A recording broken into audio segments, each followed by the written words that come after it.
పావనాత్మా వేంచేయుమా పవిత్ర నది వేంచేయుమా పావనాత్మా వేంచేయుమా పవిత్ర నది వేంచేయుమా పావనాత్మా వేంచేయుమా పవిత్ర నది వేంచేయుమా పావనాత్మా వేంచేయుమా పవిత్ర నది వేంచేయుమా ఎండిపోయిన నేలవలే వేచియున్నాను నీ కోసమే ఎండిపోయిన నేలవలే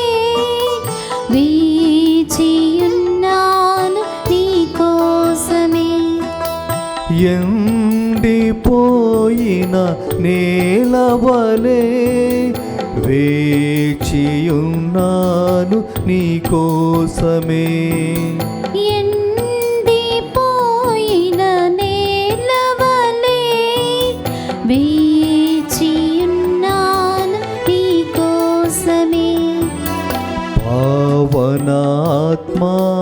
వేంచేయుమా పవిత్ర నది వేంచేయుమా పావనాత్మా వేంచేయుమా పవిత్ర నది వేంచేయుమా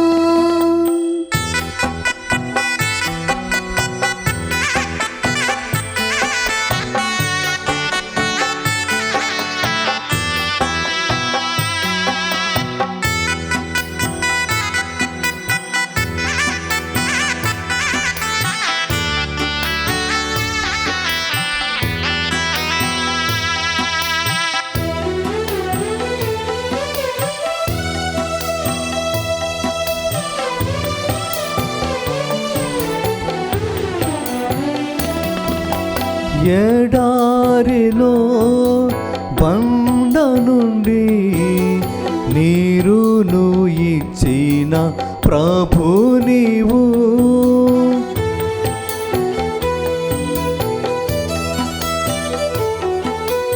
ఎడారిలో బండ నుండి నీరును ఇచ్చిన ప్రభు నీవు నా హృదయ బండ నుండి నా హృదయ బండ నుండి జీవజలము ప్రవహింపచేయుమా పావనాత్మా వేంచేయుమా పవిత్ర నది వేంచేయుమా పావనాత్మా వేంచేయుమా పవిత్ర నది వేంచేయుమా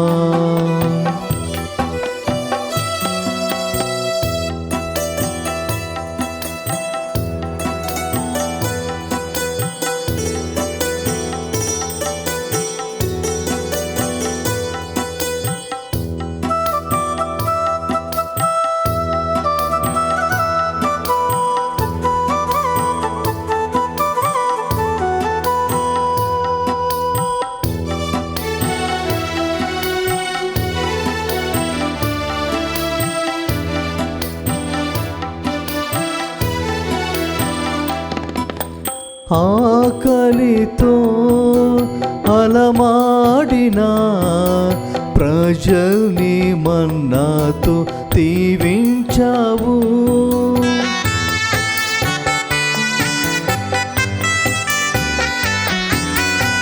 ఆకలితో అలమాడిన ప్రజల్ని మన్నాతో దీవించావు నా హృదయ ఆకలిని నా హృదయ ఆకలిని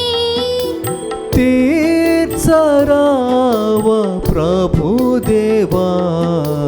పావనాత్మా వేంచేయుమా, పవిత్ర నది వేంచేయుమా.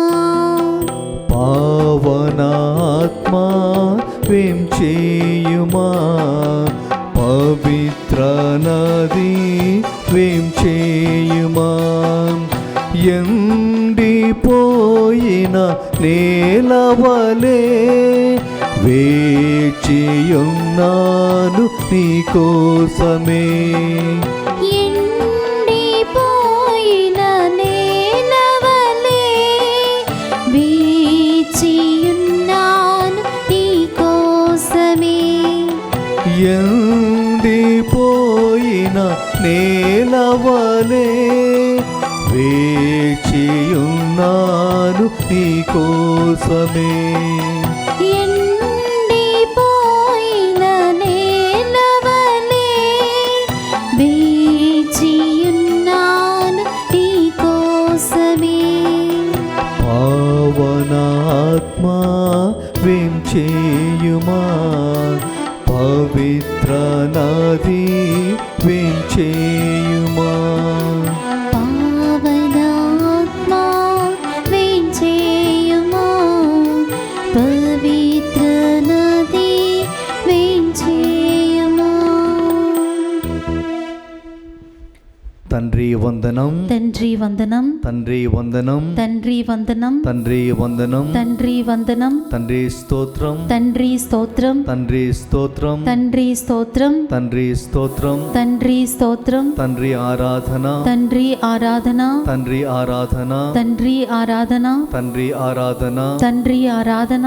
యేసువా వందనం, యేసువా వందనం, యేసువా వందనం, యేసువా వందనం, యేసువా వందనం, యేసువా వందనం, యేసువా స్తోత్రం, యేసువా స్తోత్రం, యేసువా స్తోత్రం, యేసువా స్తోత్రం, యేసువా స్తోత్రం, యేసువా స్తోత్రం, యేసువా ఆరాధన, యేసువా ఆరాధన, యేసువా ఆరాధన, యేసువా ఆరాధన, యేసువా ఆరాధన. యేసువా ఆరాధన. ఆత్మదేవా వందనం, ఆత్మదేవా వందనం, ఆత్మదేవా వందనం, ఆత్మదేవా వందనం, ఆత్మదేవా వందనం, ఆత్మదేవా వందనం, ఆత్మదేవా స్తోత్రం, ఆత్మదేవా స్తోత్రం, ఆత్మదేవా స్తోత్రం, ఆత్మదేవా స్తోత్రం, ఆత్మదేవా స్తోత్రం, ఆత్మదేవా స్తోత్రం, ఆత్మదేవా ఆరాధన, ఆత్మదేవా ఆరాధన, ఆత్మదేవా ఆరాధన, ఆత్మదేవా ఆరాధన, ఆత్మదేవా ఆరాధన. ఆత్మదేవా ఆరాధన. హల్లెలూయా, హల్లెలూయా, హల్లెలూయా, హల్లెలూయా, హల్లెలూయా, హల్లెలూయా, హల్లెలూయా, హల్లెలూయా, హల్లెలూయా, హల్లెలూయా, హల్లెలూయా. హల్లెలూయా.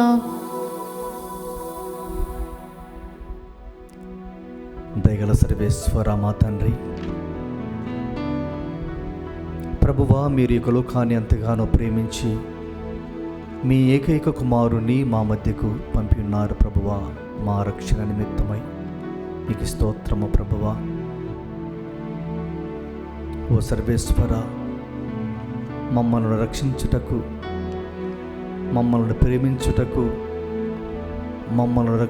మా యొక్క పాపములను మన్నించుటకు, మాతో జీవాన్ని పంచుకున్నటకు మా మధ్యకు వేం చేస్తున్నందుకు మీకు స్తోత్రం ప్రభువా. ఇదిగో తండ్రి, గత 3 రోజులుగా ప్రభువా మీ యొక్క వాక్యాన్ని వినటానికి, ధ్యానించటానికి, నీ ప్రేమను చవి చూడటానికి మీరు ఇచ్చినటువంటి గొప్ప అవకాశాన్ని బట్టి మీకు స్తోత్రం తండ్రి.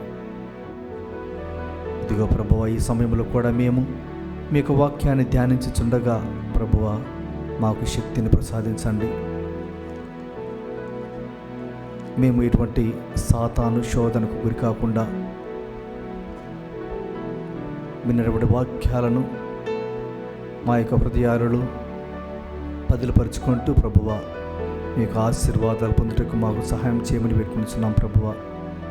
మరి ముఖ్యంగా తండ్రి, ఇదిగో మిమ్మల్ని మేము స్వీకరించడానికి మేము చేసేటువంటి యొక్క ప్రయత్నాన్ని ఆశీర్వదించిన ప్రభువా. పవిత్రమైనటువంటి హృదయాలతో మేము మిమ్మల్ని స్వీకరించుకోవటానికి మాకు సహాయం చేయమని పెట్టుకుంటున్నాము. ఈ మనవంటిని మా నాథుడైన క్రీస్తు ద్వారా మనవి చేయుచున్నాము తండ్రి. ఆమేన్.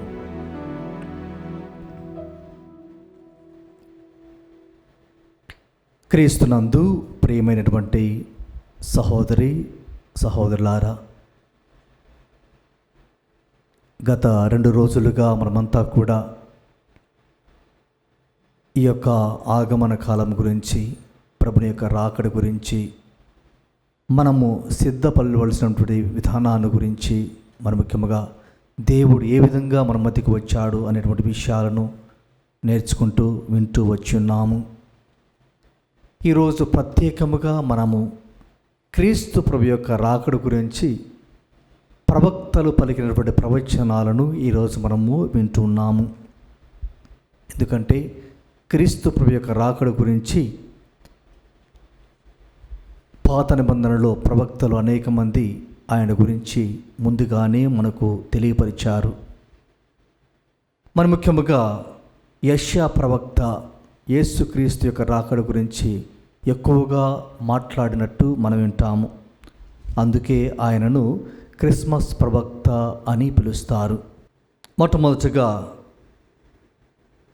దేవుడు యొక్క రాకడ కారణం మనము తెలుసుకుందాం. ఇజ్రాయేలు ప్రజలకు దేవుడు చేసినటువంటి వాగ్దానం, ఈ యొక్క వాగ్దానం వెనుక ఇజ్రాయేలు యొక్క జీవిత చరిత్రను, వారి యొక్క జీవిత విధానాన్ని మనము గమనించాలి. దేవుడు ఇజ్రాయేలు ప్రజలను తన యొక్క సొంత వారినిగా, సొంత బిడ్డలుగా పరిగణించాడు. కానీ ఇజ్రాయేలు ప్రజలు తమ యొక్క జీవిత విధానాన్ని, ముఖ్యముగా దేవుడు వారిని ప్రేమించినంతగా వారు తిరిగి దేవుని పట్ల కృతజ్ఞతగా జీవించడం మానేశారు. దబ్బర దేవతలను పూజించడం మొదలుపెట్టారు. అన్యమత దేవులను పూజించడం మొదలుపెట్టారు. వారి యొక్క జీవిత విధానాలను పాటించడం మొదలుపెట్టారు. తనను తోడ్కొని వచ్చినటువంటి దేవుడు, తనను ప్రేమించినటువంటి దేవుడు, తమలను మన్నించినటువంటి దేవుణ్ణి మరిచినటువంటి రోజులలో వారికి బుద్ధి చెప్పటానికి, వారికి గుణపాఠం నేర్పటానికి దేవుడు వారిని బానిసలుగా పంపి ఉన్నాడు. వారంతా కూడా అంధకార జీవితంలోకి నెట్టబడ్డారు. ఆ యొక్క జీవితంలో వారు ఎంతో నిరుత్సాహానికి గురయ్యారు, నిరాశకు గురయ్యారు. మాకు దిక్కు లేరు అంటూ మొరపెట్టుకున్నారు, బాధపడ్డారు, ఏడ్చారు. కానీ అటువంటి జీవితాలలో దేవుడు ఆశను మళ్ళీ పుట్టించాడు. ఇర్మియా ప్రవక్త ద్వారా దేవుడు వారితో మాట్లాడాడు. ఇర్మియా గ్రంథము 33వ అధ్యాయము 15వ వచనములో మనము వింటాము. ఇర్మియా గ్రంథము 33వ అధ్యాయము 15వ వాక్యములో మనము వాక్యము ఈ విధంగా వింటున్నాము. ఆ రోజులలో, ఆ కాలమున దావీదు రాజు వంశము నుండి నీతిగల కొమ్మను చిగురింపచేయును. అతడు దేశమందంతటను నీతిని, ధర్మమును పాటించును. క్రీస్తునందు ప్రియమైనటువంటి దేవుని బిడ్డలారా, దేవుడు నీతిగల కొమ్మను పుష్పించును, కొత్త చిగుళ్లను చిగురింపచేయును. ఆశను కోల్పోయి చీకటి జీవితంలో ఉన్నటువంటి ప్రజలలో కొత్తగా చిగురులు వేస్తున్నాడు దేవుడు. కోల్పోయినటువంటి ఆశలను మళ్ళీ రేకెత్తిస్తున్నాడు దేవుడు. క్రీస్తునందు ప్రియమైనటువంటి సహోదరి సహోదరులారా, దేవుడు ఎప్పుడైతే ప్రజలు ఇబ్బందుల్లో ఉన్నారో, అంధకారంలో ఉన్నారో, నిరుత్సాహంలో ఉన్నారో, బానిసలుగా ఉన్నారో, వారి యొక్క జీవితాలలోకి ఆయన కలుగు చేసుకోవడం మొదలుపెట్టాడు. హీ ఇంటర్ఫియర్డ్, వారి జీవితాలలోకి కలుగు చేసుకున్నాడు. అందుకే ఈ వాగ్దానాలన్నీ వారిని కాపాడాలని, వారిని రక్షించాలని, వారికి తిరిగి వారు కోల్పోయినటువంటి ఆశలను తిరిగి మళ్ళీ రేకెత్తించాలని దేవుడు వారికి ఈ విధమైనటువంటి వాగ్దానాలు చేస్తూ ఉన్నాడు. యెషయా గ్రంథము 60వ అధ్యాయము 19-20 వచనాలు ఈ విధంగా సెలవిస్తున్నాయి. యెషయా గ్రంథము 60వ అధ్యాయము 19-20 వచనాలు. నీకిక పగలు సూర్యుని వెలుగు అక్కర్లేదు, రేయి చంద్రుని వెన్నెల అక్కర్లేదు. ప్రభువునైన నేను నీకు శాశ్వత జ్యోతిని అగుదును. నీ దేవుడనైన నేను నీకు తేజస్సు నగుదను. నీ సూర్యుడిక కృంకడు, నీ చంద్రుడిక క్షీణదశనందడు. ప్రభుడనైన నేను నీకు శాశ్వత జ్యోతిని అగుదును. నీ విచార దినములు ఇక ముగియును. క్రీస్తునందు ప్రేమటువంటి సహోదరి సహోదరులారా, మనమంతా కూడా కాంతి కోసము సూర్యుని మీద ఆధారపడి జీవిస్తున్నాము.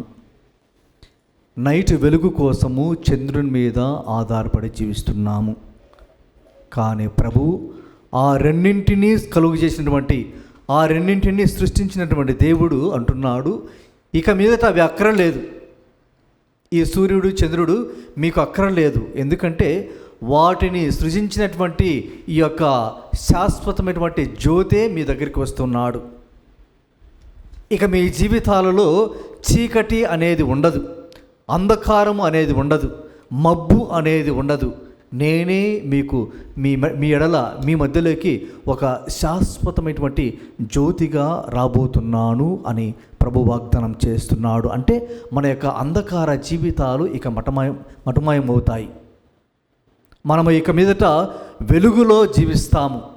వెలుగులో జీవిస్తామంటే పవిత్రంగా జీవిస్తాము, ఆనందంగా జీవిస్తాము, సంతోషంతో జీవిస్తాము. మనలో ఉన్నటువంటి బాధలన్నీ కూడా తొలగిపోతాయి అని అర్థం. క్రీస్తునందు ప్రేమైనటువంటి సహోదరి సహోదరులారా, అలాగే యెషయా గ్రంథము 9వ అధ్యాయము 2వ వచనంలో వాక్యము ఈ విధంగా సెలవిస్తున్నది. యెషయా గ్రంథము 9వ అధ్యాయము 2వ వచనము. చీకటిలో నడుచు జనులు పెద్ద వెలుగును చూచిరి, గాఢాంధకారము క్రమ్మిన తావున వసించు ప్రజల మీద జ్యోతి ప్రకాశించెను. అవును, క్రీస్తునందు ప్రియమైనటువంటి సహోదరి సహోదరులారా, మళ్ళీ ప్రభు ఆయన ఒక మహాజ్యోతిగా మన మధ్యలోకి రాబోతున్నాడు. యెషయా గ్రంథము 9వ అధ్యాయము 6వ వచనములో వాక్యము ఈ విధంగా సెలవిస్తున్నది. మనకొక శిశువు జన్మించెను, మనమొక కుమారుని బడసితిమి, అతడు రాజ్యభారము వహించును. ఆశ్చర్యకరుడైన సలహాదారు, బలాఢ్యుడైన దేవుడు, శాశ్వతుడైన జనకుడు, శాంతికరుడైన రాజు అని అతడికి పేరిడుదురు. ప్రియమైన దేవుని బిడ్డలారా, ఆయనంట శాంతికరమైనటువంటి రాజు, శాంతిని ఇచ్చేటువంటి రాజు, శాంతిని స్థాపించేటువంటి రాజు. రాబోయేటువంటి దేవుడు, రాబోయేటువంటి రాజకుమారుడు, ఆయన శాంతిని నెలకొల్పేటువంటి రాజు. మనలో ఉన్నటువంటి ఆ యొక్క అశాంతిని తొలగించేటువంటి రాజు, బాధలను తొలగించేటువంటి రాజు, అసమానతలను తొలగించేటువంటి రాజు మన మధ్యలోకి రాబో రాజు. యెషయా గ్రంథము 40వ అధ్యాయము వచనములు 1, 2, 3. యెషయా గ్రంథము 40వ అధ్యాయము వచనములు 1, 2, 3. నా ప్రజలను ఓదార్పుడని మీ దేవుడు పలుకుచున్నాడు. యెరూషలేము పౌరులకు ధైర్యము చెప్పుడు. ఆ ప్రజలతో వారి బానిసము ముగిసినది, వారి తప్పిదములను మన్నింపబడినవి. వారు తమ పాపములకు రెండింతలుగా శిక్షను అనుభవించిరనియు తెలియచెప్పుడు. ఒక శబ్దమిట్లు పలికెను, ఎడారిలో ప్రభువునకు మార్గము సిద్ధము చేయుడు, అరణ్య భూమిలో మన దేవునికి రాజపదమును తయారు చేయుడు. క్రీస్తునందు ప్రేమైనటువంటి దేవుని బిడ్డలారా, మనం ఇప్పటి వరకు ఆయన ఒక రాజుగా రాబోతున్నాడని, మహాజ్యోతిగా రాబోతున్నాడని, శాశ్వతమైనటువంటి ఆనందాన్ని ఇచ్చేటువంటి రాజుగా రాబోతున్నాడని మనం విన్నాము. ఇప్పుడు మనము మన యొక్క బానిసపు సంఖ్యలను తెంచేటువంటి దేవుడు మన మధ్యకు రాబోతున్నాడు. ఈ బానిసత్వము అనేక రకాలుగా ఉండవచ్చు. మన జీవితాలలో అప్పులు, ఆర్థిక సమస్యలు, కుటుంబ సమస్యలు, లేకపోతే మన పాపము అనేటువంటి బానిసత్వము, వీటన్నిటిని కూడా తొలగించేటువంటి దేవుడు మన మధ్యకు రాబోతున్నాడు. మనల్ని బానిసత్వం నుండి విడుదల చేసేటువంటి దేవుడు, మనకు విడుదలనిచ్చేటువంటి దేవుడు మన మధ్యకు రాబోతున్నాడు. క్రీస్తునందు ప్రేమటువంటి సహోదరి సహోదరులారా, మీకా గ్రంథము 5వ అధ్యాయము 2వ వచనములో వాక్యము ఈ విధంగా సెలవిస్తూ ఉన్నది. ప్రభు ఇట్లనుచున్నాడు, బెత్లెహేము ఎఫ్రాతా, నీవు యూదా నగరములలో మిక్కిలి చిన్నదానవు, కానీ ఇశ్రాయేలు పాలకుడు నీ నుండియే ఉద్భవించును, అతని వంశము పురాతన కాలమునకు చెందినది. క్రీస్తునందు ప్రేమటువంటి దేవుని బిడ్డలారా, మన మధ్యకు రాబోటువంటి దేవుడు పాలకుడు, పరిపాలించేటువంటి దేవుడు, మనల్ని పరిపాలించేటువంటి దేవుడు మన మధ్యకు రాబోతున్నాడు. అంటే దేవుణ్ణి మనల్ని పరిపాలించడానికి మనము అవకాశం ఇవ్వాలి. మనల్ని చాలా విధాలుగా ఎవరెవరో పరిపాలిస్తున్నారు మనల్ని. కొన్నిసార్లు బయట వాళ్ళకన్నా మనలో ఉన్నటువంటి ఈ దురాశలు, దురాత్మలు, చెడు కోరికలు, ఇవన్నీ కూడా మనల్ని చాలాసార్లు పరిపాలిస్తూ ఉంటాయి. కానీ ఇవి కాదు మనల్ని పరిపాలించాల్సింది, దేవుడే స్వయాన దేవుడు మనల్ని పరిపాలించాలి. అటువంటి దేవుడు మన మధ్యకు రాబోతున్నాడు. హోషియా గ్రంథము 11వ అధ్యాయము 1వ వచనంలో వాక్యము ఈ విధంగా సెలవిస్తూ ఉన్నది. ప్రభు ఇట్లనుచున్నాడు, ఇశ్రాయేలు బాలుడయుండగా నేనతడిని ప్రేమించి తిని, ఐగుప్తు నుండి నా కుమారుని పిలిచి తిని. ప్రియమైనటువంటి దేవుని బిడ్డలారా, ఇప్పటి వరకు మనం విన్నటువంటి విషయాలు వేరు. ఇప్పుడు దేవుడు తన యొక్క సొంత కుమారుణ్ణి, తన కుమారుణ్ణి మన మధ్యకు పంపుతున్నాడు అని వాక్యము మనకు సెలవిస్తూ ఉన్నది. క్రీస్తునందు ప్రేమటువంటి సహోదరి సహోదరులారా, ఈ యొక్క చరిత్ర అంతా, ఈ యొక్క ప్రవక్తల ప్రవచనాలు మనము వింటూ ఉన్నట్లయితే మన దేవునికి ఒక చరిత్ర ఉంది. మన దేవునికి ఒక చరిత్ర ఉంది, ఒక కాలము ఉంది, ఒక సమయం ఉంది. మనమే కళల్లో మాట్లాడుకోలేదు, మనము ఉన్న విషయాల గురించే, మన ప్రవక్తలు చెప్పినటువంటి విషయాల గురించే మనము మాట్లాడుకున్నాము. క్రీస్తునందు ప్రేమటువంటి సహోదరి సహోదరులారా, మనకి ఇప్పుడు అర్థమైంది దేవుడు ఎందుకు మన మధ్యకు రాబోతున్నాడు. ఈ యొక్క ప్రవక్తల యొక్క ప్రవచనాల ప్రకారము ఆయన మనకు ఒక జ్యోతిగా రాబోతున్నాడు. శాశ్వతమైనటువంటి వెలుగు మన మధ్యలోకి రాబోతున్నది. ఆయన మన మధ్యకు రాజుగా మనల్ని పరిపాలించడానికి రాబోతున్నాడు. ఆయన మన యొక్క బానిసత్వపు సంఖ్యలను తెంచటానికి రాబోతున్నాడు. మన యొక్క పాపపు స్థితిని మార్చటానికి రాబోతున్నాడు. ఆయన మనల్ని పరిపాలించటానికి రాబోతున్నాడు. ఆయనే దేవుని కుమారుడు. క్రీస్తునందు ప్రేమటువంటి సహోదరి సహోదరులారా, ఇక ఆయన ఒక మంచి సమరయుడిగా రాబోతున్నాడు. ఆయన ఒక మంచి సమరయుడిగా మన మధ్యకు రాబోతున్నాడు. ఎందుకు ఈ మాట చెప్తున్నంటే, మంచి సమరయుడు ఆయన అందరివాడు. మంచి సమరయుడు అంటే అందరివాడు. నేను పలానా జాతి కోసము, పలాని మతం కోసము, లేకపోతే పలానా ప్రాంతాల వారికి, పలానా భాష మాట్లాడే వారికి మాత్రమే నేను రావడం లేదు, నేను అందరి కోసం వస్తున్నాను. మంచి సమరయుడు ఎవరికైనా సహాయం చేస్తాడు, ఎవరికైనా అందుబాటులో ఉంటాడు, అందరికీ రక్షణను అందుబాటులోకి తేవడానికి వచ్చేటువంటి దేవుడు మన దేవుడు. క్రీస్తునందు ప్రేమటువంటి సహోదరి సహోదరులారా, యెషయా గ్రంథము 7వ అధ్యాయము 14వ వాక్యము మనకు ఈ విధంగా సెలవిస్తూ ఉన్నది. ప్రభువే మీకొక గుర్తును చూపించును. యువతి గర్భవతి అయి ఉన్నది, ఆమె కుమారుని కని అతనికి ఇమ్మానుయేలు అని పేరు పెట్టును.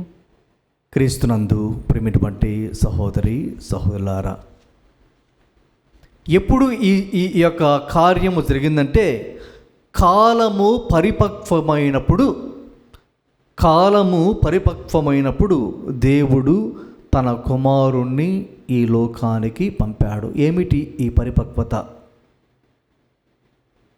కాలము పరిపక్వమైనప్పుడు, మన భాషలో చెప్పుకోవాలంటే దేవుడు ఎప్పుడు ఈ లోకంలోకి తన కుమారుణ్ణి పంపాడంటే, ప్రపంచమంతా కూడా అంధకారము, పాపపు సంస్కృతిని ఎక్కువగా ప్రేమించేటువంటి సమయంలో ఇక ఈ ప్రపంచము, ఈ ప్రజలు నాశనానికి, ఇక కంప్లీట్గా నాశనానికి గురవుతారు అనేటువంటి సమయంలో దేవుడు తన కుమారుణ్ణి ఈ లోకానికి పంపి ఉన్నాడు. ఆ కుమారుడు ఎటువంటి వాడంటే ఆయన పవిత్రుడు, పవిత్రుడు, పవిత్రుడు. ఆ కుమారుడు పవిత్రుడు, పవిత్రుడు, పవిత్రుడు. ఆయన నైతిక విలువలకు ఎక్కువగా ప్రాధాన్యతనిచ్చేటువంటి వాడు. నైతిక విలువలకు ఎక్కువగా ప్రాధాన్యత ఇచ్చేటువంటి వాడు క్రీస్తునందు ప్రేమైనటువంటి సహోదరి సహోదరులారా, మన మధ్యలోకి క్రీస్తు వెలుగుగా రాబోతున్నాడు అని మనం విన్నాము. పవిత్రమైనటువంటి దేవుడు మన మధ్యలోకి వసించాలంటే, మనలో జీవించాలంటే, మనలో కూడా పవిత్రత అనేది, పవిత్రమైనటువంటి వాతావరణాన్ని మనలో మనము నిర్మించుకున్నప్పుడే, అటువంటి వాతావరణాన్ని కలుగు చేసినప్పుడే ఆ దేవుడు మన మధ్యలోకి రాగలడు క్రీస్తునందు ప్రేమైనటువంటి సహోదరి సహోదరులారా. మరి ఈ రోజుల్లో మనమంతా కూడా ప్రభుని రాకడకై, ప్రభుని యొక్క జన్మదినానికై సిద్ధపడేటువంటి ఈ రోజులలో బాహ్యపరమైనటువంటి ఆ యొక్క ఆచారాలు, ఆ పనులు, ఆ యొక్క ప్రిపరేషన్స్ ఎంత అవసరమో అంతరంగికమైనటువంటి ఆధ్యాత్మికత కూడా అంతే అవసరం క్రీస్తునందు ప్రేమైనటువంటి సహోదరి సహోదరులారా.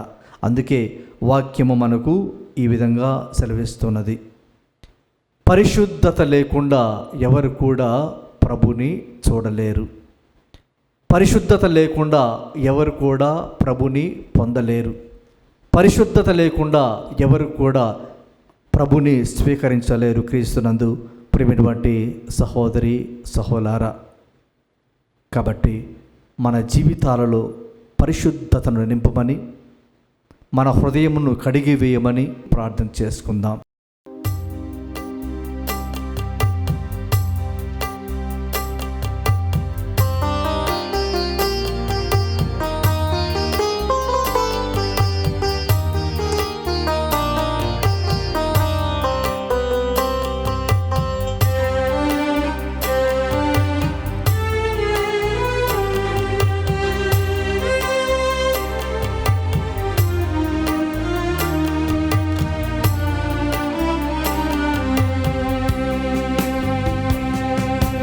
వేకువకై వేచియున్న కావలి వలే వేచియున్నది నా ఆత్మ నీ కోసమే. వేకువకై వేచియున్న కావలి వలే వేచియున్నది నా ఆత్మ నీ కోసమే. ఎప్పుడు నీ మోమును దర్శింతును, ఎప్పుడు నీ సన్నిధి చేరగలను. ఎప్పుడు నీ మోమును దర్శింతును, ఎప్పుడు నీ సన్నిధిని చేరగలను. యేసయ్యా యేసయ్యా యేసయ్యా యేసయ్యా యేసయ్యా యేసయ్యా యేసయ్యా యేసయ్యా. వేకువకై వేచియున్న కావలి వలే వేచియున్నది నా ఆత్మ నీ కోసమే. వేకువకై వేచియున్న కావలి వలే వేచియున్నది నా ఆత్మ నీ కోసమే.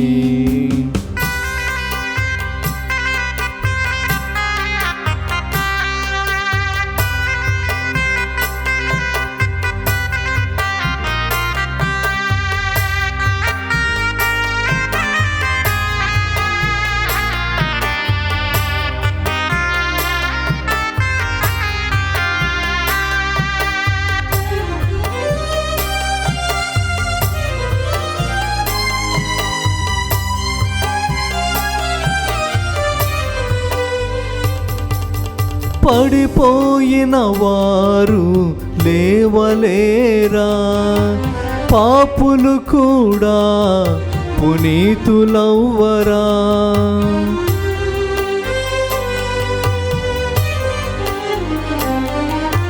పడిపోయిన వారు లేవలేరా, పాపులు కూడా పునీతులవ్వరా. నీ నీడలోనే ఉండినా చాలును దేవా, నీ నీడలోనే ఉండినా చాలును దేవా. యేసయ్యా యేసయ్యా యేసయ్యా యేసయ్యా యేసయ్యా యేసయ్యా యేసయ్యా యేసయ్యా. వేకువకై వేచియున్న కావలి వలే వేచియున్నది నా ఆత్మ నీ కోసమే. వేకువకై వేచియున్న కావలి వలే వేచియున్నది నా నీ కోసమే.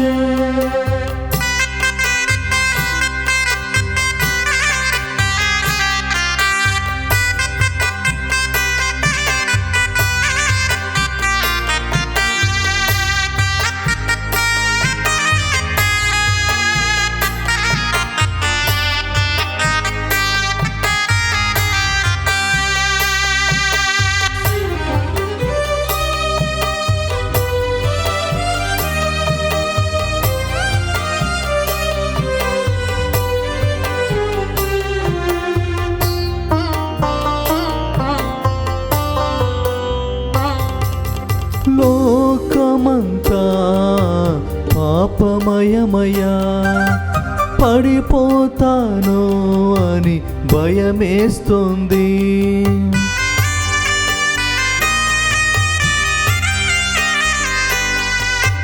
లోకమంతా పాపమయమయా, పడిపోతాను అని భయమేస్తుంది. నా చేయి పట్టి నడిపించ రావయ్యా, నా చేయి పట్టి నడిపించ రావయ్యా. యేసయ్యా యేసయ్యా యేసయ్యా యేసయ్యా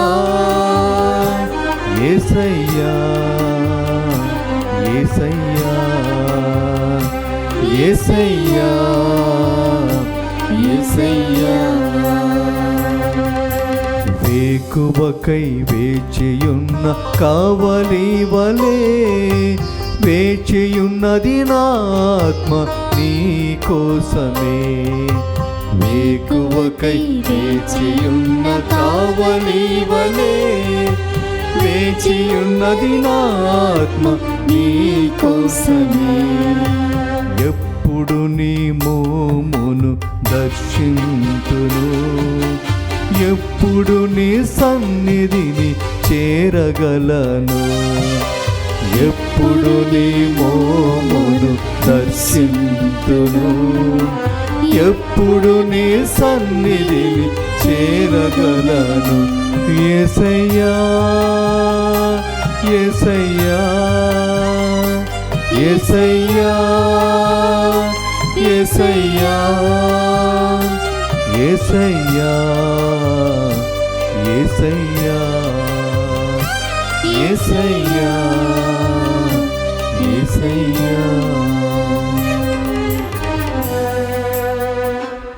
క్రీస్తునందు ప్రేమిటువంటి సహోదరి సహోదరులారా, రాబోవు దేవుడు పవిత్రుడు, పరిశుద్ధుడు. ఆయన కోసం ఎదురు చూసేటువంటి మనము కూడా పరిశుద్ధులమై పవిత్రులమై ఉండాలి. అప్పుడే ఆయనను మనము స్వీకరించటానికి సిద్ధపడిన వారము అవుతాము. ఈ రోజులలో మనము చేసేటువంటి ప్రతి పనిలో దేవునికి ప్రథమ స్థానాన్ని ఇస్తూ ఉండాలి. మనము చేసేటువంటి ప్రతి పనిలో, మన యొక్క ఆలోచనలలో, మన యొక్క నిర్ణయాలలో దేవుడు ప్రథమ స్థానాన్ని పొందగలగాలి మన యొక్క జీవితాలలో. క్రీస్తునందు ప్రేమటువంటి సహోదరి సహోదరులారా, మరి ఆ ప్రథమ స్థానాన్ని దేవునికి ఇవ్వాలి అంటే మనలో చెడు ఆలోచనలకు, చెడు చేష్టలకు, చెడు భావాలకు, ఈ సైతానుకు చోటు అనేది ఇవ్వకుండా చూసుకోవాలి. క్రీస్తునందు ప్రేమటువంటి సహోదరి సహోదరులారా, మరి పవిత్ర జీవితం జీవించటానికి మనకు శ్రీ సభ ఇచ్చేటువంటి ఒక సాధనము ఏమిటంటే పాప సంకీర్తనము అనేటువంటి దివ్య సంస్కారము. పాప సంకీర్తనం అనేటువంటి ఒక గొప్ప దివ్య సంస్కారాన్ని తల్లి తిరుసభ మనకు ప్రసాదిస్తూ ఉన్నది. ఈ రోజుల్లో మనము సాధ్యమైనంతగా సమయాన్ని తీసుకొని పాప సంకీర్తనం చేయాలి. మన పాత జీవితాన్ని మనము త్రోసివేయాలి, ప్రక్కకు నెట్టాలి, కొత్త జీవితంలోకి అడుగుపెట్టాలి, కొత్త మనిషిగా మారాలి. ఎందుకంటే దేవుడు మన మధ్యలోకి వచ్చినప్పుడు ఆయన మనల్ని ఒక కొత్త రూపురేఖలతో, కొత్త భావాలతో, కొత్త మనస్సులతో ఆయన మనల్ని చూడగలగాలి. క్రీస్తునందు ప్రేమటువంటి సహోదరి సహోదరులారా, బైబిల్ గ్రంథం నుంచి మనము కొంతమంది జీవితాలను ఒకసారి నెమరు వేసుకుందాం. జక్కయ్య జీవితాన్ని మనం ఒకసారి నెమరు వేసుకున్నట్లయితే, ఆయన తన జీవితంలో పన్ను వసూలు చేసేవాడిగా ఉంటూ అందరి యొక్క మనసులలో ఆయన ఇచ్చినటువంటి ఒక భావన ఏమిటంటే, ఆయన ఒక పాపాత్ముడు, మనుష్యులను ఆయన ఇబ్బంది పెట్టేటువంటి వాడు. ఈ పన్నులు వసూలు చేయడంలో 100 రావాల్సిన చోట 200, 200 రావాల్సిన చోట 400 ఆయన పన్నులు చేసేటువంటి వాడంట. తన సొంత వారే ఆయనను అసహ్యించుకున్నారు, వ్యతిరేకించారు, చెడుగా మాట్లాడారు. కానీ దేవుడు ఆ జక్కయ్య జీవితంలో జోక్యం చేసుకున్నాడు, జక్కయ్య జీవితంలోకి ప్రవేశించాడు. ఆయన జీవితము ఏ విధంగా ఉందో తెలియపరిచాడు జక్కయ్యకు. జక్కయ్య దాని గురించి అర్థం చేసుకున్నాడు, తెలుసుకున్నాడు, ప్రభుని మాట విన్నాడు. ఆయన మారు మనస్సు పొందటానికి ప్రయత్నం చేశాడు. తాను చెడు మార్గములో ఆర్జించినది, సంపాదించిన దాన్ని తిరిగి మళ్ళీ ఇవ్వడానికి సిద్ధపడ్డాడు. ఇది మార్పు, ఇది మారు మనస్సు. క్రీస్తునందు ప్రేమటువంటి సహోదరి సహోదరులారా, పునీత పౌలు గారి జీవితంలో దేవునికి వ్యతిరేకంగా దేవుని బిడ్డలను నాశనం చేయడానికి ఆయన శాయశక్తులా కృషి చేశాడు. కానీ దేవుడు ఎప్పుడైతే ఆయన జీవితంలోకి అడుగుపెట్టాడో, అతని జీవితంలోకి తొంగి చూశాడో, అతని జీవితంలోకి జోక్యం చేసుకున్నాడో, ఎవరెవరినైతే ఆయన వారినైతే చంపుతూ వచ్చాడో, తర్వాత ఆయన చేసిన పని ఏమిటంటే అందరినీ ఆయన వారిగా చేశాడు, అందరినీ ఆయన వారిగా చేశాడు. ఇది ఆయన జీవితంలో కలిగినటువంటి గొప్ప మార్పు, గొప్ప మారు మనస్సును పునీత పౌలు గారు పొంది ఉన్నారు. క్రీస్తునందు ప్రేమటువంటి సహోదరి సహోదరులారా, ఒక పాపపు స్త్రీగా, వేశ్యగా, వ్యభిచారిగా పేరు పొందినటువంటి సమరయ స్త్రీ జీవితంలోకి యేసు ప్రభువు ఆమె జీవితంలో జోక్యం చేసుకున్నాడు. ఆమె యొక్క గతాన్ని తెలియపరిచాడు, ఆమె యొక్క పాపపు జీవితాన్ని తెలియపరిచాడు, ఆమె యొక్క ప్రస్తుత ఆ స్థితిలో, ఆ సమయంలో ఎటువంటి స్థితిలో ఉందో ఆమెకు ఎరుగుపరిచాడు దేవుడు. ఎప్పుడైతే దేవుడు ఆమె జీవితంలోకి జోక్యం చేసుకున్నాడో, ఆమె తన పాత జీవితాన్ని వదిలిపెట్టడానికి సిద్ధపడింది, మారు మనసు పొందటానికి సిద్ధపడింది, కొత్త జీవితాన్ని ప్రారంభించింది. క్రీస్తునందు ప్రేమటువంటి సహోదరి సహోదరులారా, ఇటు బైబిల్ గ్రంథంలో అయితేనేమి, ఇటు మనము పునీతుల యొక్క జీవిత చరిత్రలో కూడా క్రీస్తునందు ప్రేమైనటువంటి సహోదరి సహోదరా, ఈ పునీతులు ఎవరు కూడా పుట్టినప్పటి నుండే వాళ్ళు పునీతులుగా ఎవరు లేరు. వాళ్ళేమో ఆకాశం నుండి దిగి వచ్చారంటే అది కూడా కాదు. వారు తమ యొక్క జీవితంలో తమ జీవితంలో ప్రభుని గురించి తెలుసుకున్నారు, తమ యొక్క జీవితం గురించి తెలుసుకున్నారు, తమరు ఏ పరిస్థితుల్లో ఏ స్థితిలో ఉన్నారో గుర్తించి మారు మనసు పొందటానికి సిద్ధపడ్డారు. అందుకే మనము ఈ పాటలో విన్నాము, పడిపోయిన వారు లేవలేరా, పాపులు కూడా పునీతులవ్వరా. అవును, పడిపోయిన వారు లేస్తారు. దేవుడు అవకాశం ఇచ్చినప్పుడు అందిపుచ్చుకుంటారు. వాళ్ళు అందిపుచ్చుకున్నారు కాబట్టి లేవగలిగారు క్రీస్తునందు ప్రేమైనటువంటి సహోదరి సహోదరు. మరి ఈ సమయంలో, ఈ కాలంలో దేవుడు అదే అవకాశాన్ని నీకు నాకు కూడా ఇస్తున్నాడు. అదే అవకాశాన్ని నీకు నాకు ఇస్తున్నాడు. మన జీవితాలను పరీక్షించుకోవడానికి దేవుడు అవకాశం ఇచ్చాడు. మన జీవిత విధానం ఏ విధంగా ఉందో తెలుసుకోవడానికి, చూసుకోవడానికి దేవుడు అవకాశం ఇస్తున్నాడు. అందుకే మనం విన్నాము, మన జీవితాన్ని మార్చుకోవటానికి, కొత్త జీవితం ప్రారంభించడానికి, ఆధ్యాత్మికమైనటువంటి జీవితము మనం పొందటానికి, పవిత్రమైనటువంటి జీవితాన్ని మళ్ళీ తిరిగి మనం జీవించడానికి మనకు ఉన్నటువంటి ఏకైక మార్గము, తల్లి తిరుసపించినటువంటి ఏకైక సాధనము పాప సంకేతనము అనేటువంటి దివ్య సంస్కారము క్రీస్తునందు ప్రేమైనటువంటి సహోదరి సహోదర.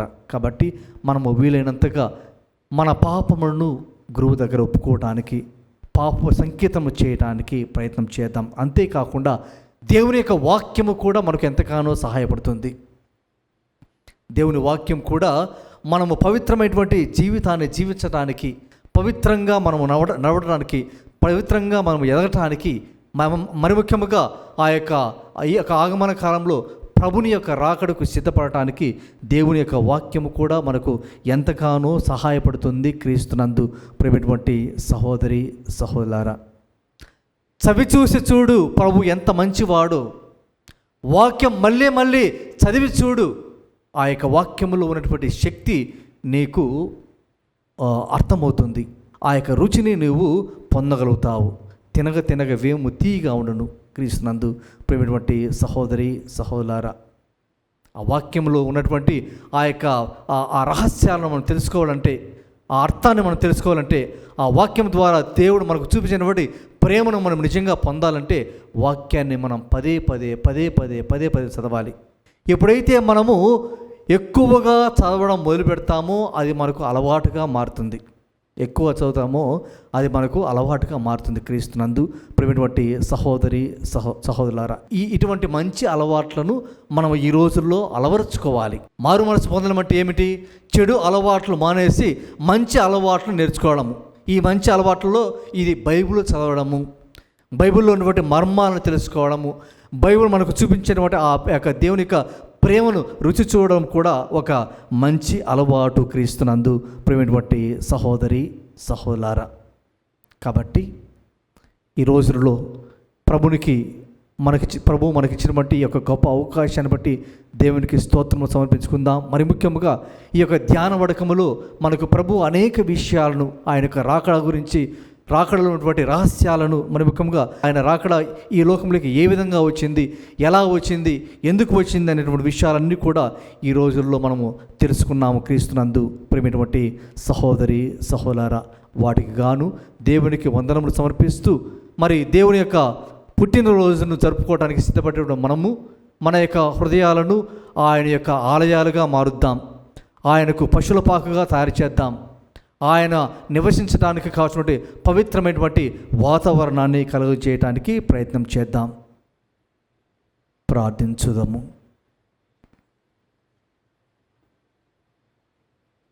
కృపగల సర్వేశ్వర మా తండ్రి,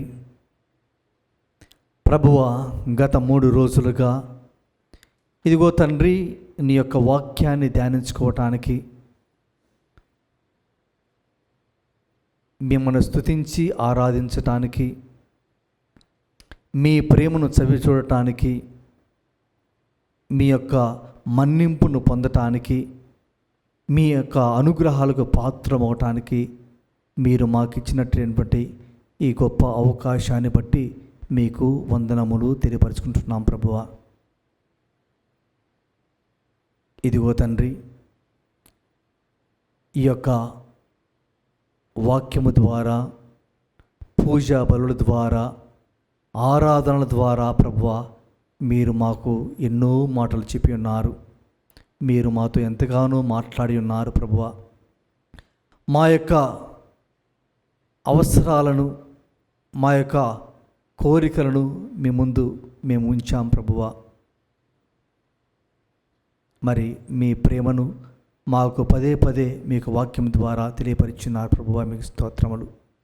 ఇదిగో తండ్రి, ఈ యొక్క సమయంలో మేము నేర్చుకున్నటువంటి ప్రతి విషయాన్ని, ప్రతి అంశాన్ని మా యొక్క జీవితాలలో మేము పదిలపరుచుకొని వాటిని మేము మర్చిపోకుండా పదే పదే గుర్తు చేసుకొని ప్రభువా, ఇదిగో తండ్రి, మేము విన్నటువంటి ఈ యొక్క వాక్యాలను మా తోటి వారికి, మరి ముఖ్యంగా మా ఇరుగు పొరుగు వారికి మేము పంచుకునేటువంటి భాగ్యాన్ని ప్రసాదించమని వేడుకొనుచున్నాము. అలాగే తండ్రి, ఈ యొక్క రోజులలో మీరు మాకు నేర్పిన ప్రతి విషయాన్ని కూడా మేము జ్ఞాపకం చేసుకునేందుకు కావాల్సినటువంటి శక్తిని ప్రసాదించండి. పదిలపరుచుకునేందుకు కావాల్సినటువంటి శక్తిని ప్రసాదించమని వేడుకొనుచున్నాం ప్రభువా. ఇదిగో తండ్రి, ఈ సమయంలో మాకు ఈ యొక్క అవకాశాన్ని ఇచ్చినటువంటి దివ్యవాణి, ఈ యొక్క ప్రసాద సాధనాన్ని నడిపించేటువంటి వారిని మేము జ్ఞాపకం చేసుకుంటున్నాం ప్రభువా. వారి నిమిత్తమై మేము ప్రార్థన చేస్తున్నాము తండ్రి. అలాగే ఈ యొక్క ఛానల్ను నడపడానికి సహాయం చేసేటువంటి ప్రతి ఒక్కరిని కూడా మేము ఈ సమయంలో జ్ఞాపకం చేసుకుంటూ వారి నిమిత్తమై ప్రార్థన చేస్తున్నాము తండ్రి. మా కుటుంబాలను మీ పాదాల చెంత చేరుస్తూ ప్రార్థన చేస్తున్నాము ప్రభువా. మేము కుటుంబ సమేతముగా ఇంటిల్లపాది ప్రభువా అందరము కూడా ఆ యొక్క మీ యొక్క జన్మదిన వేడుకలకు ఆధ్యాత్మికంగా మేము సిద్ధపడటానికి మాకు సహాయం చేయమని వేడుకొనుచున్నాం ప్రభువా. ఈ రాబో రోజులలో మేమంతా కూడా ఈ యొక్క ధ్యాన వడకంలో నేర్చుకున్న ప్రతి విషయాన్ని కూడా ధ్యానం చేసుకుంటూ పదిలపరుచుకుంటూ, ఇదిగో ప్రభువా ఆధ్యాత్మికంగా సిద్ధపడుతూ, ఇదిగో మీ యొక్క జన్మదినం ద్వారా మాకు మీరు ఈ ప్రపంచానికి ముఖ్యంగా వాగ్దానం చేసిన ప్రతి ఒక్క ఆశీర్వాదాన్ని, అనుగ్రహాన్ని మేము మా కుటుంబం అంతా కూడా పొందులాగున దీవించమని వేడుకొనుచున్నాం ప్రభువా. అలాగే తండ్రి, తల్లి తిరుసభను నడిపించేటువంటి, పరిపాలించేటువంటి మా ఫ్రాన్సిస్ జగద్గురువుని మేము జ్ఞాపకం చేసుకుంటూ ప్రార్థన చేస్తున్నాము. వృద్ధాప్యంలో వారికి కావాల్సినటువంటి మానసిక స్థితిని, ఆరోగ్య స్థితిని మెరుగుపరిచే ప్రభువా మిమ్మను ఎక్కువగా ప్రకటించుటకు, మీ ప్రేమను వెదజల్లుటకు వారికి శక్తిని ప్రసాదించమని మేము ప్రార్థన చేస్తున్నాము తండ్రి. అలాగే ప్రభువా మా దేశ నాయకుల కోసం ప్రార్థన చేస్తున్నాం తండ్రి. ఇదిగో ప్రభువా మీరు మాకు ఈ యొక్క లోకాన్ని నడిపించుటకు నాయకుడిగా మీరు మా మధ్యలోకి వస్తున్నారని మేము విని ఉన్నాం ప్రభువా. మరి ఈ లోకపు నాయకులకు మీ యొక్క నాయకత్వ లక్షణాలను ఇవ్వమని వేడుకొనుచున్నాం ప్రభువా. తమ యొక్క స్వార్థమైనటువంటి ఆలోచనలు పక్కన పెట్టి ప్రభువా సంఘానికి, సమాజానికి అవసరమైనటువంటి నిర్ణయాలు తీసుకుంటూ సమాజ అభివృద్ధికి పాటుపడేటువంటి నాయకులను తయారు చేయమని వేడుకొనుచున్నాం ప్రభువా. అలాగే తండ్రి, మా యొక్క మేత్రాసనాలను దీవించమని వేడుకొనుచున్నాం ప్రభువా. మేత్రాసన కాపరులను, మేత్రాసనాల్లో పనిచేసేటువంటి గురువులను, కన్యాస్త్రీలను, ఉపదేశకులను దీవించమని ప్రార్థన చేస్తున్నాము తండ్రి. మన యొక్క వ్యక్తిగత అవసరముల కోసం ప్రార్థన చేసుకుందాం. ఈ మనవనంటిని మా నాదుడైన క్రీస్తు ద్వారా మనవి చేస్తున్నాము తండ్రి. ఆమేన్. మరి దేవుడు గత 3 రోజులుగా మనకు తోడుగా ఉంటూ మనము చక్కగా ధ్యాన వడకం చేసుకోవటానికి మనకు ఇచ్చినటువంటి వాతావరణాన్ని బట్టి, అవకాశాన్ని బట్టి, సమయాన్ని బట్టి దేవునికి స్తోత్రములు సమర్పించుదాం.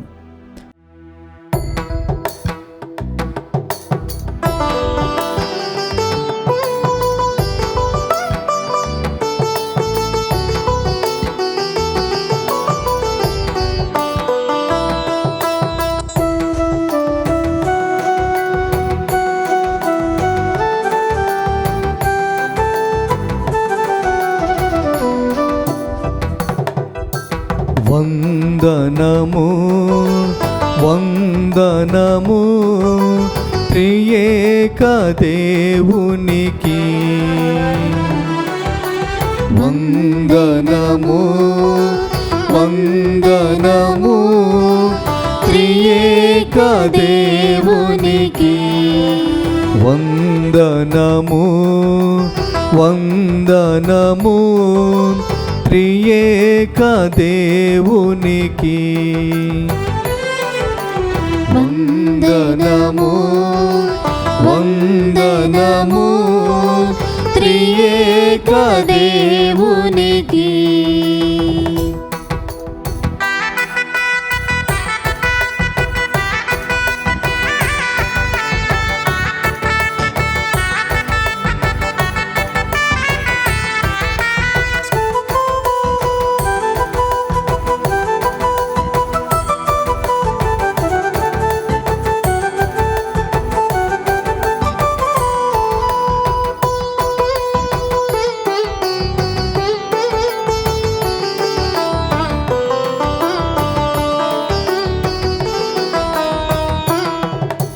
దేశము ప్రజలను సృష్టించి పెంచి రక్షించు ఓ భగవాన్. దేశము ప్రజలను సృష్టించి పెంచి రక్షించు ఓ భగవాన్. ఇప్పుడు ఎప్పుడు కాయుము దేవా, ఇప్పుడు ఎప్పుడు కాయుము దేవా, ఆలించు మా మొరలను. వందనము వందనము త్రియేక దేవునికి. వందనము వందనము త్రియేక దేవునికి.